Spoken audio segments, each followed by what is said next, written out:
Assalamualaikum dan selamat datang ke Koci TV channel. Hari ini Cik Yan nak kongsi satu cerita dengan anda semua, iaitu Innalillahi wa inna ilaihi raji'un, berita duka cita buat Isma Daniel. Sebelum tu anda semua jangan lupa like, share dan subscribe Koci TV channel tau. Okey, cerita dia macam ni. Pelakon Isma Daniel berkongsi detik cemas apabila dia diserang penyakit angin amah selepas melakukan rutin larian pada 10 November lalu.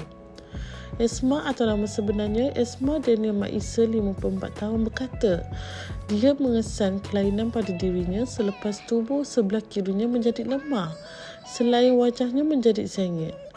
Pada 10 November lalu, sebaik habis larian rutin, selepas makan malam bersama isteri, tiba-tiba saya rasa tangan kiri tidak dapat mengangkat gelas minuman dan isteri turut mendapati wajah saya agak herut.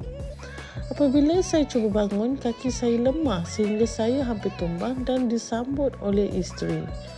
Saya yang memang mengidap tekanan darah tinggi mendapati bacaan mendadak naik, lalu saya cuba baring dengan menaikkan kedudukan kaki.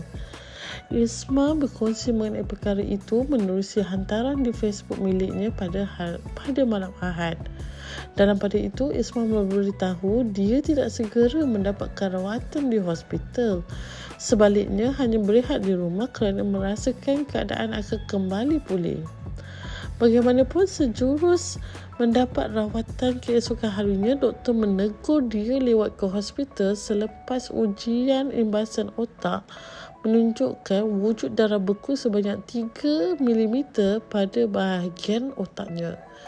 Pada 11 November sekitar pukul 4 petang, saya ditahan di wad kecemasan dan doktor bertugas agak kesal keputusan saya lambat ke hospital.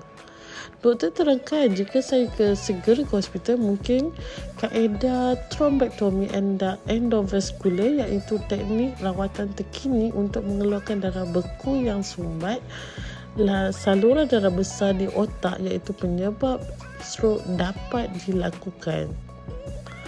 Prosedur ini lazimnya dilakukan dalam lingkungan 24 jam selepas serangan strok berlaku, jelasnya. Isma bagaimanapun bernasib baik kerana masih layak melakukan prosedur itu memandangkan dia aktif bersukan yang berkemungkinan otak dan organ badannya berfungsi dengan baik meskipun sudah melepasi tempoh 24 jam selepas serangan.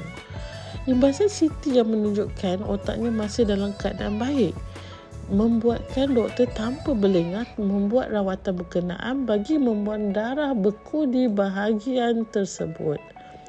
Isma memberitahu dia juga ditempatkan di unit rawatan rapi Hospital Chancellor Tuanku Mukhlis, Universiti Kebangsaan Malaysia selama 4 hari bagi tujuan pemantauan selepas prosedur itu. Saya ditempatkan di ICU selama 4 hari bagi memastikan jantung saya tidak berkait dengan serangan strok. ECG dan ujian ultrabunyi juga dilakukan. Alhamdulillah, jantung saya dalam keadaan baik dan tidak berkait dengan serangan strok yang dialami ujiannya. Sementara itu, Isma memberitahu keadaannya kini kembali pulih selepas menyertai larian maraton sepanjang 10 km di Cyberjaya pada Ahad lalu. Itulah kisahnya. Dan nak bagi tahu anda kat sini, jangan lupa untuk tengok cerita-cerita lain yang ada di Koci TV channel yang pastinya memang hot dan boom ke babum.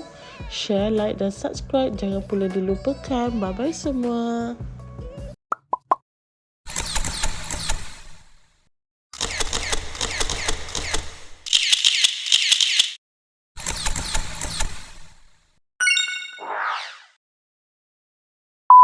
Okey, dah habis tengok semua?